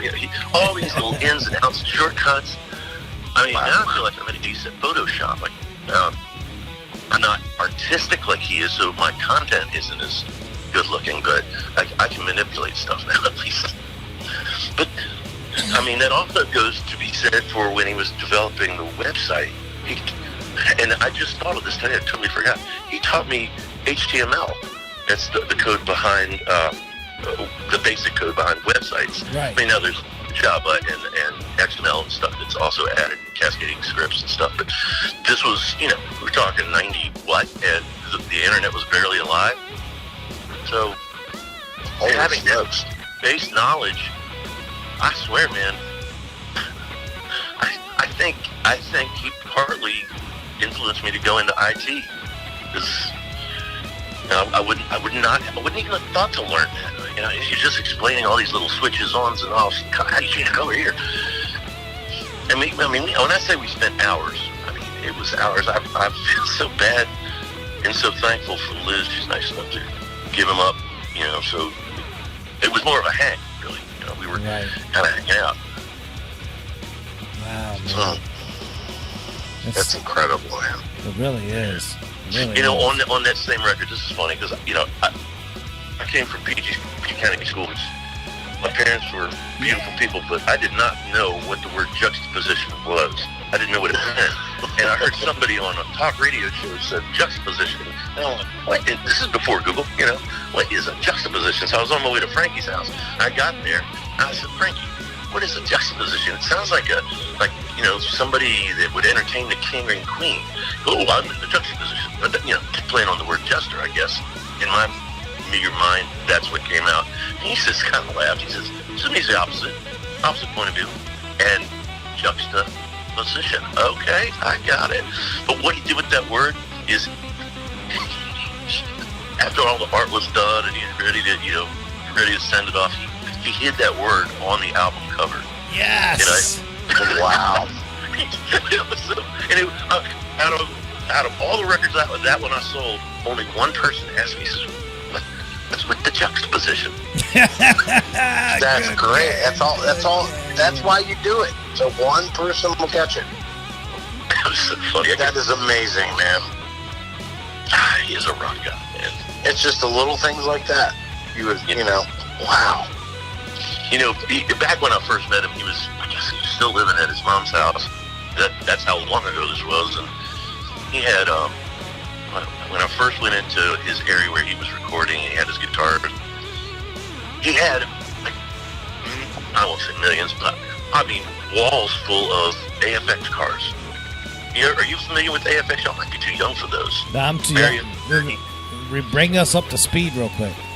Yeah, we are too young. In the day, there were these black tracks that had two little metal rails. Slot car. Oh yeah, we call it Tyco, man. Like Tyco's fucking nice. Tyco's the new version, right? AFX. Yeah, was my era.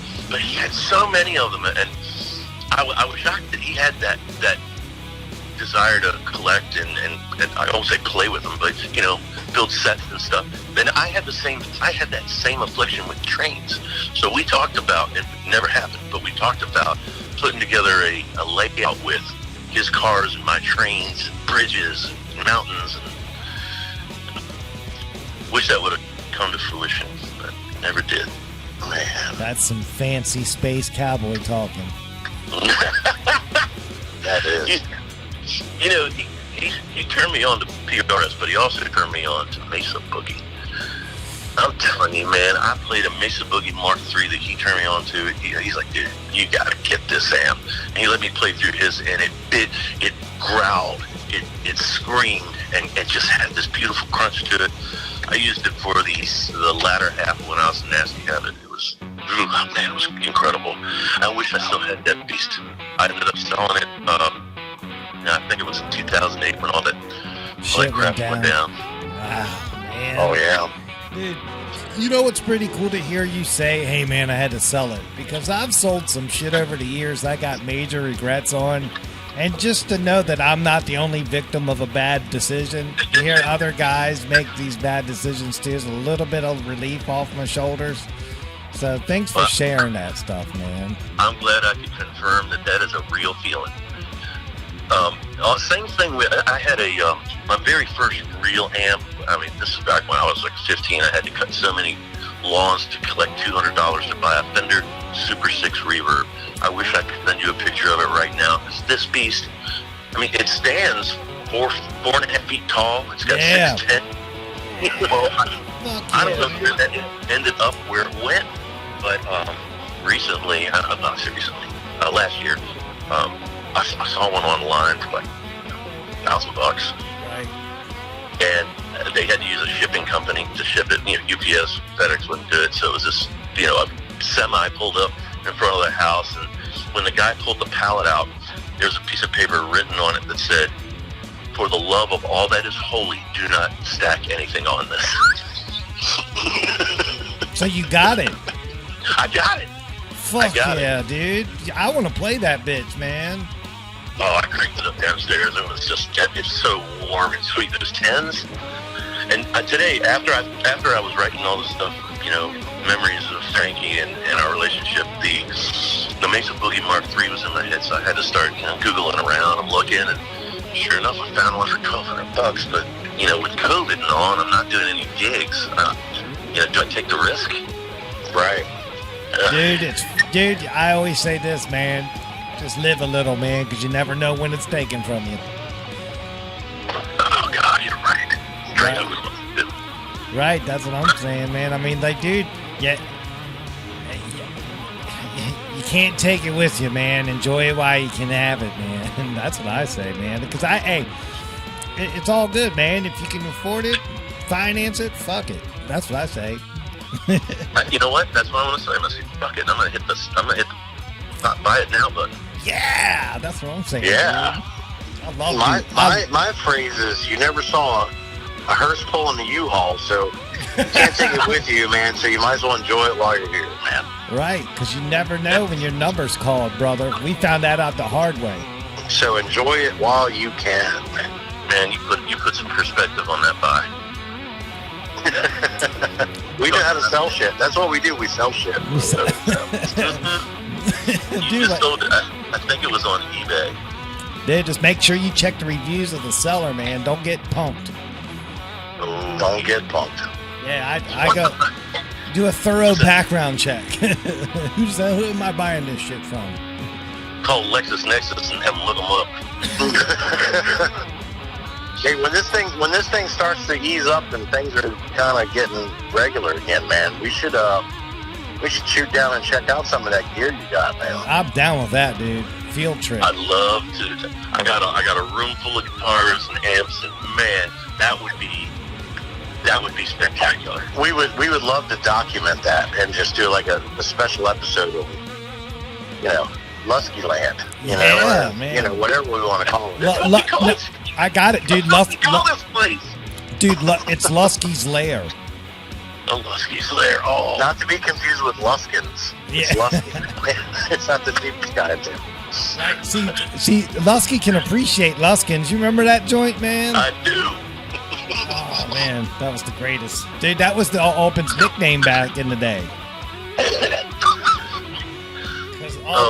Yeah, Alpin was the cheapest guy back in the day. That's still my nickname. The people still call me that because I am the cheapest guy in town, man. I am terrible. Those local insert commercials on whatever, I guess it was Comcast back then, or I don't know what it was. Super TV, it might have been, I don't know. Oh, my favorite was Belmont. Whatever you want, think Belmont. Right. Dude, that shit was, whoever wrote that jingle was a genius. dude, It's stuff with you. dude, what about Waxy Maxies, man? Oh, my friend Teresa, yeah. get back, Waxy Maxie. She got our record in the local Waxy Maxies. Wow. So, dude, but yeah, and you know, they had the 12-inch, like what an album is. I guess it's whatever the picture is on the album. They would have those all against the wall. But we didn't release an LP. We released a CD and cassette. And we had to get printed up fake fronts of albums, so she would put them up as advertisement in the stores. Oh, that's great. that's awesome, Teresa, man. this- Dude, The thing I liked about the Waxy Maxi commercials, it was like a sledgehammer hitting a turntable with a record on it. Are you sure that wasn't Kemp Mill? Maybe that was Kid Mill with Kid like Mill music. $4.99, and they're like hitting a sledgehammer on a record player. On the turntable. I'm like, Yeah, dude, no, don't Dude, do that, no. all I know is 80s TV was fucking awesome. That's all I'm saying. What was your favorite? What, commercial? Well, like TV in general. Like, Oh, you know, dude. you- 80s TV, dude. Dude, I was all over the place, but dude, you know,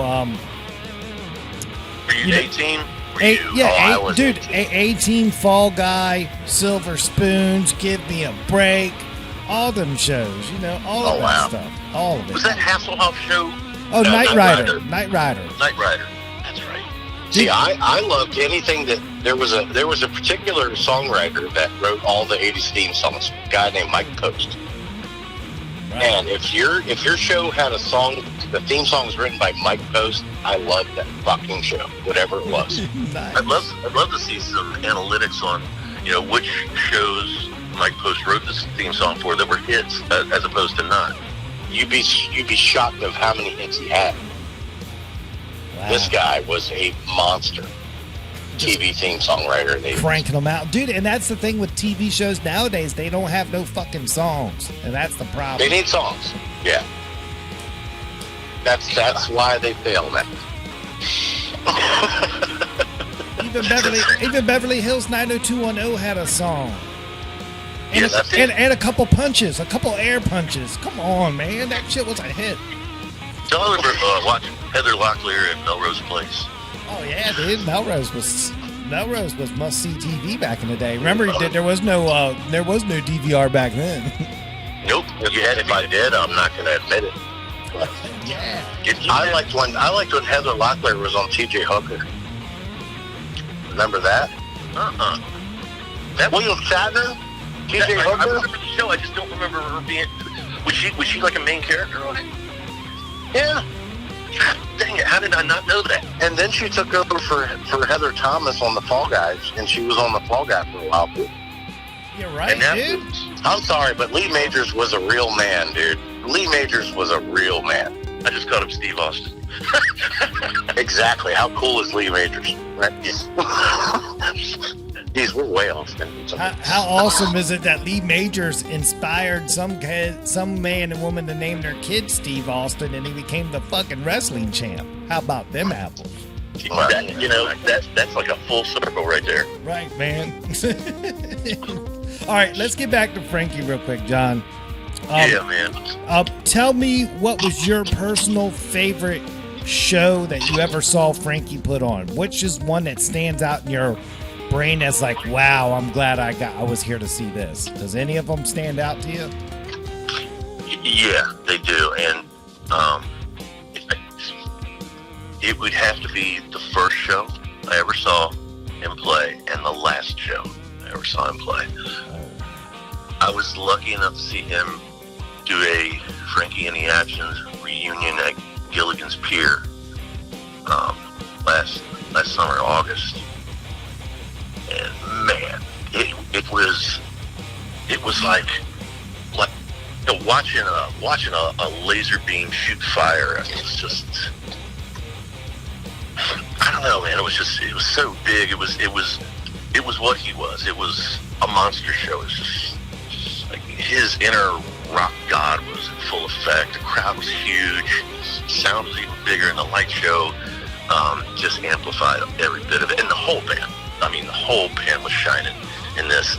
And I was kind of back looking at it all happening. I had a nice head on and just watching this superhero of mine jam. It had the same effect as the first show I saw him when I was like, wow, I want to do that. It was pretty incredible. Wow. And that's a great perspective. And he was not like a super boasty kind of dude. Not with me. I mean, like for instance, my parents ended up leaving Prince George's County, bought a farm in St. Mary's, and this was in the early '90s. And we had a party. I invited a bunch of my friends. They invited a bunch of their friends, my brothers, everybody. So Frankie shows up, and my dad had been retired for a couple of years from the police department, and when he retired from the police department, he said, "I'm never cutting my hair ever again." So by then, his hair had crept down past his shoulders. His beard looked like ZZ Top. Nice. When Frankie got there, he gave me like a bro hug, and he said, "Hey, who's that vagrant?" Who's that vagrant?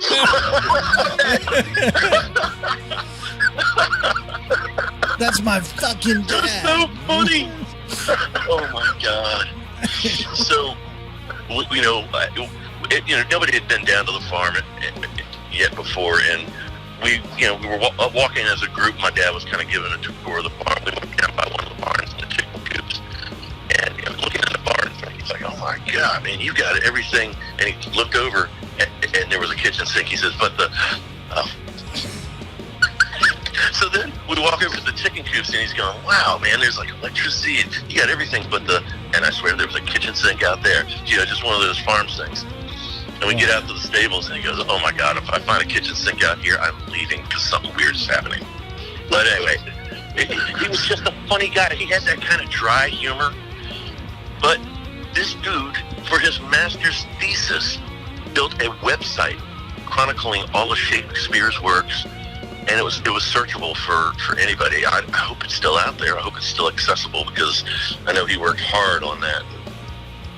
It was just, speaking of a juxtaposition, you got this rock god, funny dude who can sing and write, and then suddenly he's building a website for Shakespeare's works. Wow, man, well done. Well done, John. Yeah, man. We're neighbors.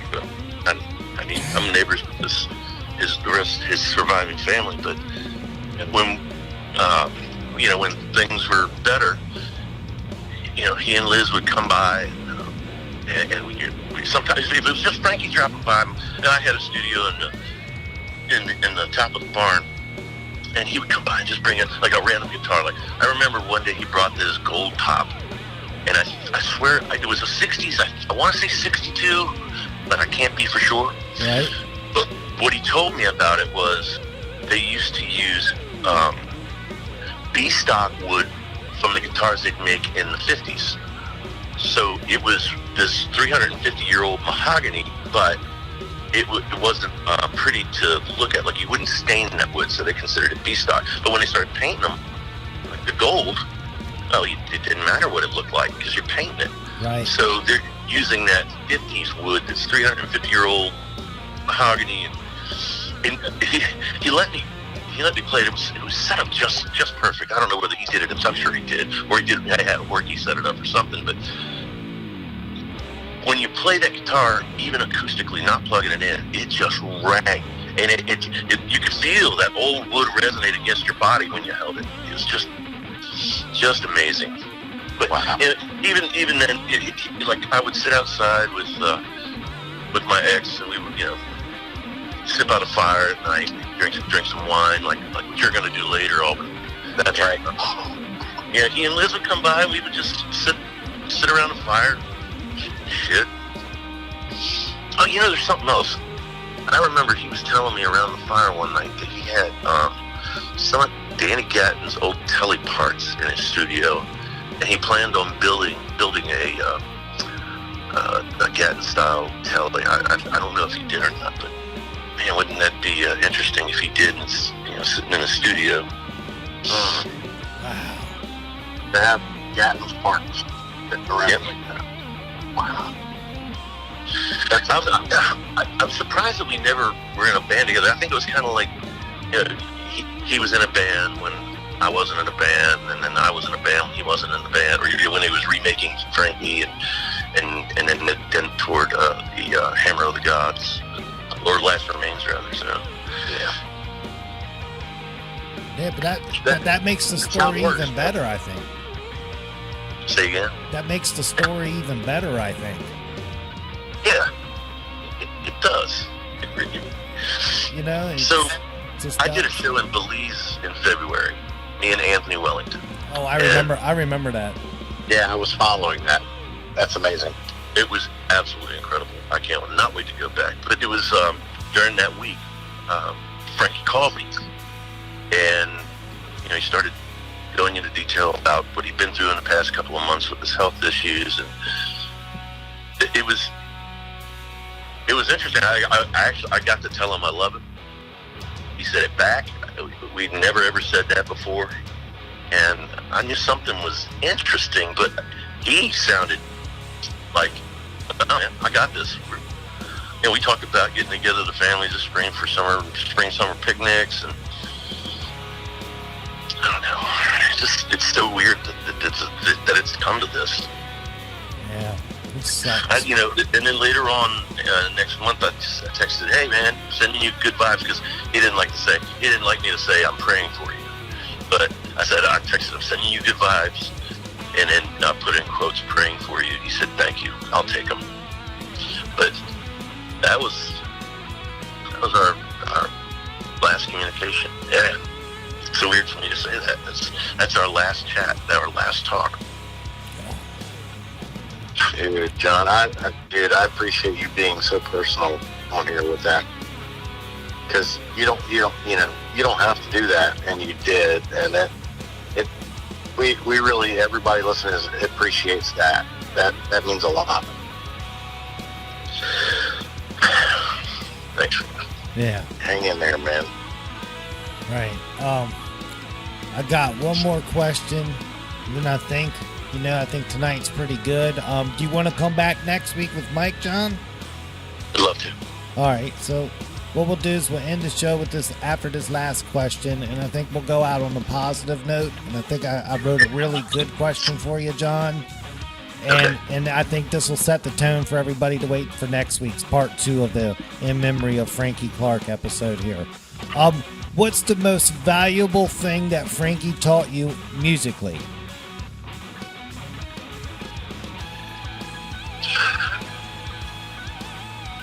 Entertain. Be an entertainer first? Be the entertainer. Be the show person, the showman. And the licks are going to come, He said that if you concentrate too hard on the licks while you're in the middle of people looking at you and watching you, then you lose some of that. So be the entertainer first and the musician second. And the musician part will naturally come to you, is what he told me. But I guess that's what he did. I consider myself more of an entertainer than I am a great guitar player or a great singer. Just there are components that all work together. It doesn't have to be all A+ grade. It could be B+, but if you're entertaining people, that's what really matters, because you take people away from whatever their mind's on. If they're looking at something and they're going, wow, that's cool. Like the way I look at Frankie, when he would just rock God, him and his immortal self, I swear. Wow. Well, man, that's real awesome of you, man. Like I said, man, I appreciate your time tonight, your candor, your openness. And it's all about celebrating Frankie's life. And I think we really got a good start to it. And I think next week's show with Mike coming on, you're coming back, we can really tell some more stories, give you more time to think about things. I mean, you got, 40 years of friendship, right? Yep. Yeah, I mean, so I'm sure we just barely touched the surface of a lot of things. So, if you're riding around thinking about stuff, write it down, It's just I will. I'll just take notes all through the week. It's something that just popped in my head. Right. I'll save it for next week. Never mind. Yeah, we got a minute. Just all right. Well, so Frankie and I being neighbors, and I was interested in PRS, but I wasn't. I didn't know much about them. And he's like, "Well, why don't you buy one of mine?" Okay. So I said, how much you want for it? It was a bolt-on. It was really fat, round body. I can't remember the model. right. But he said, "You're gonna love it," and I did love it. But he said to me this. He said, "Look, if there ever comes a day that you want to sell this, and this has to be like family, and you do the same thing with anybody you sell a guitar to, you have the right of first refusal."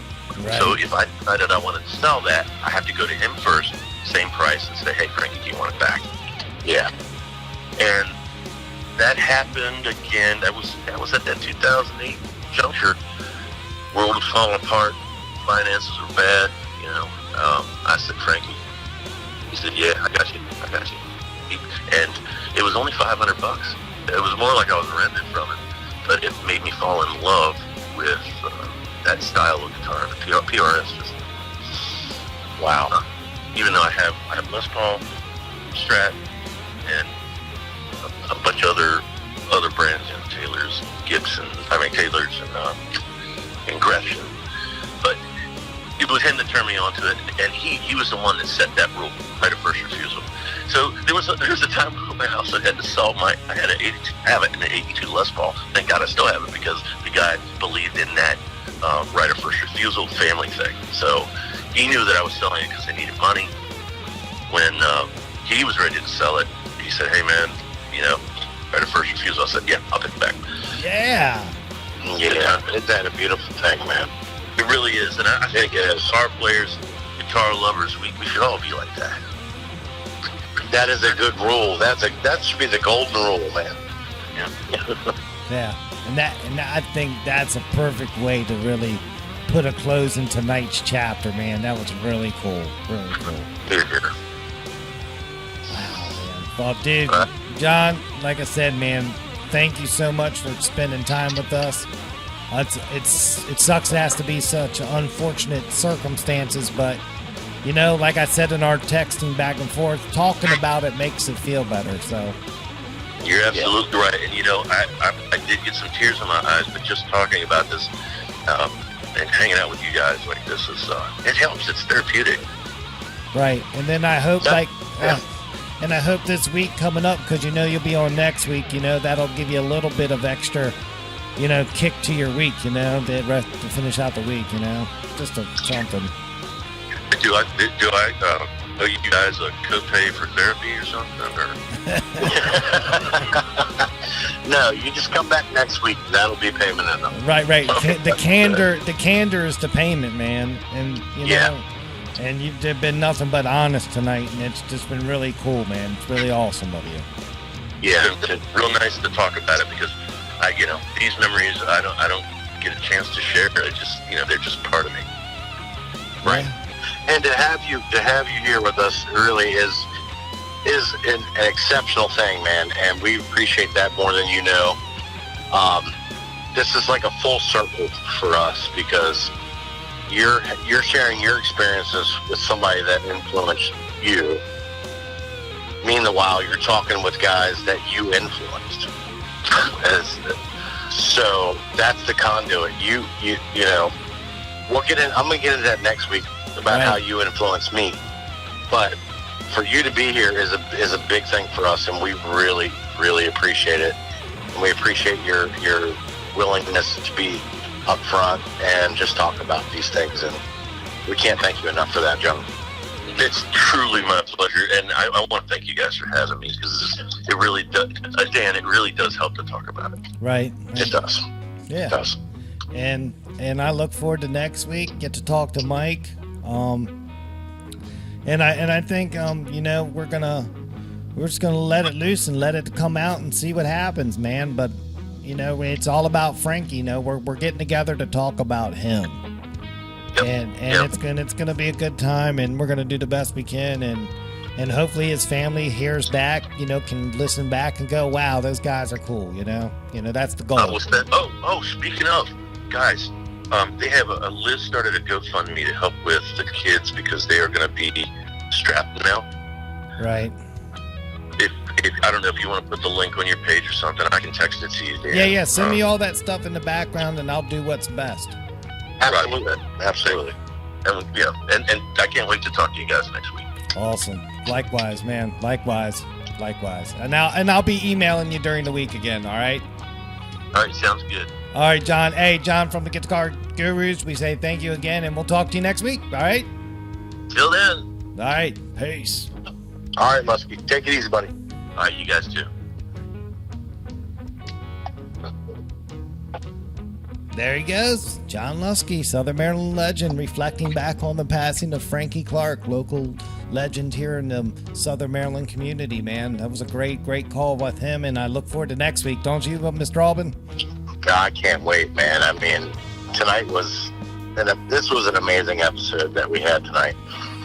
Yeah. And just, I don't want to talk too much because I just want to take it for what it is and how beautiful it was, his recanting of stories and, how much it meant to him. And we're going to have him back next week, and we'll have Mike Mead here too. Yeah. And just everybody, life's precious. Do your thing, man. Make the most of it. That's the most important thing learned to hear tonight. That's exactly right, Alden.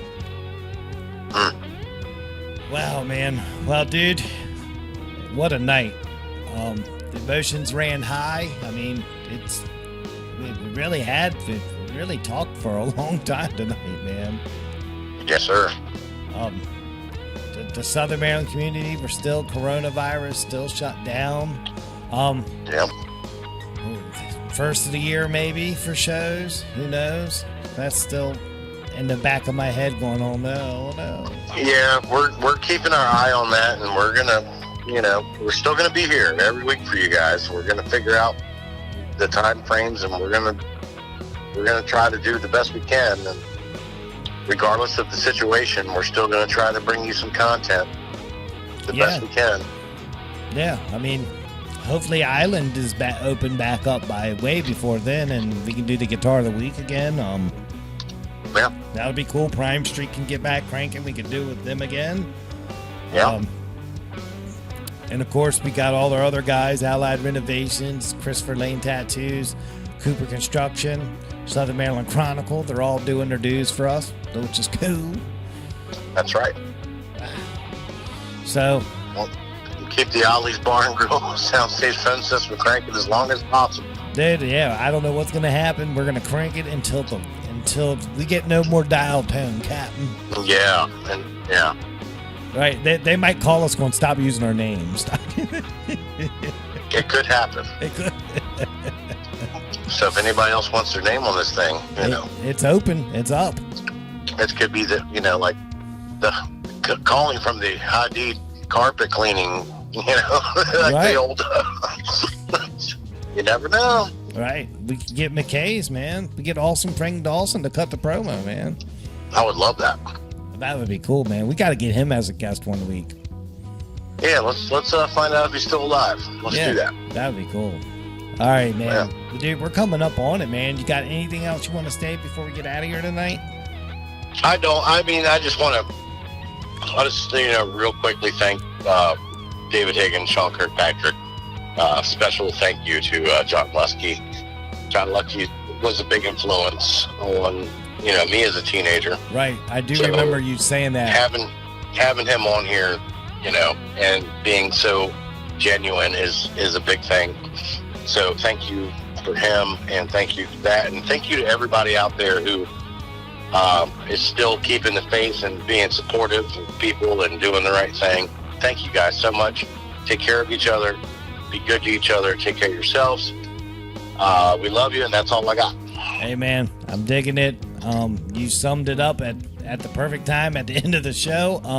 I just tell everybody, thank you for listening. I dig chatting with everybody on premiere nights.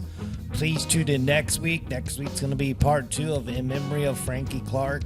We're going to have John Luskey back again and Mike Mead on the phone.